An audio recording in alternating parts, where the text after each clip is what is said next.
arahan presiden. Tidak boleh dong kok jadi TNI, pasti karena presiden sudah oke. Sekurang-kurangnya ya kan. Saya melihat positif untuk jangka pendek karena ternyata kejaksaan itu macet-macet terus sementara Polri tidak memberi dukungan yang cukup. Nah, ini ketemu di atas gitu kan sudah disebut lah perusahaan ini, nama pengacaranya ini, nama yang jual hukum ini kan sudah ada semua itu, tapi turun. Oh, hanya Arsin, serahkan kejaksaan, dikembalikan ke kejaksaan. Ini korupsi. Diperiksa lagi, belum ada korupsi, kembalikan lagi. Sebelum lanjut, ayo subscribe dulu. Yang subscribe rezekinya dilancarkan setiap hari. Gitu. Tapi kenapa sekarang kok tiba-tiba TNI langsung ke kejaksaan? Pasti kalau keyakinan saya ini arahan presiden. Tidak boleh dong kok jadi TNI, pasti karena presiden sudah oke. Sekurang-kurangnya ya kan. Kenapa presiden oke? Ya itu tadi.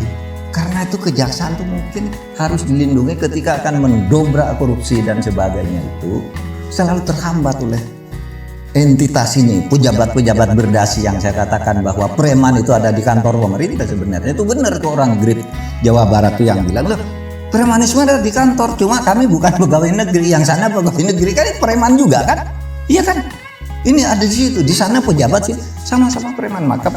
Maka menurut dugaan saya ya itu disuruh oleh presiden. Nah, kalau disuruh oleh presiden itu bisa karena ketentuan itu diatur oleh Perpres itu tadi. Presiden tinggal, Perpres kan saya yang buat. Saya bisa ubah satu pasal bahwa dalam keadaan tertentu minta perlindungan kepada TNI saya izinkan, kan bisa begitu presiden. Kalau tidak ada itu tidak boleh. Karena semua peraturan melarang itu. Gitu kan? Berarti sebenarnya analisa Pak Mahfud melihat itu sebagai hal yang positif atau? Saya melihat positif untuk jangka pendek karena ternyata kejaksaan itu macet-macet terus sementara Polri tidak memberi dukungan yang cukup. Itu terhadap itu. Kejaksaan macet-macet terus, terkadang dalam perkara-perkara biasa itu terjadi pingpong. Perkara itu dilempar oleh Polri, dilempar kejaksaan, ini kata jaksa ini salah, lempar sana, lempar sini, belum sampai perkaranya hilang. Kasus Kohotin ya, kasus pagar laut itu kan gitu, rakyat ribut atas perintah presiden harus dibongkar tuntas, pagarnya harus diruntuhkan, kasusnya dibongkar, siapa nih pelakunya? Itu perintah presiden. Terus dia itu ternyata sesudah diproses hanya seorang lurah yang bernama Arsin. Ini tidak sesuai dong dengan perintah presiden. Arsin tuh, ini kan pagar laut itu 16 km, 16 kelurahan, mencapai ratusan hektar kan. 16 kelurahan, Arsin itu hanya lurah satu, lurah di Kohot. Masa dia bertanggung jawab atas ini semua? Kenapa ini semua tidak? Dia ini pasti ada di atasnya kan?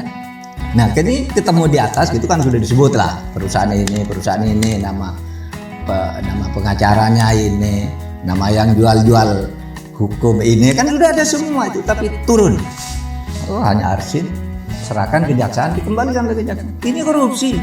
Diperiksa lagi, belum ada korupsi, kembalikan lagi.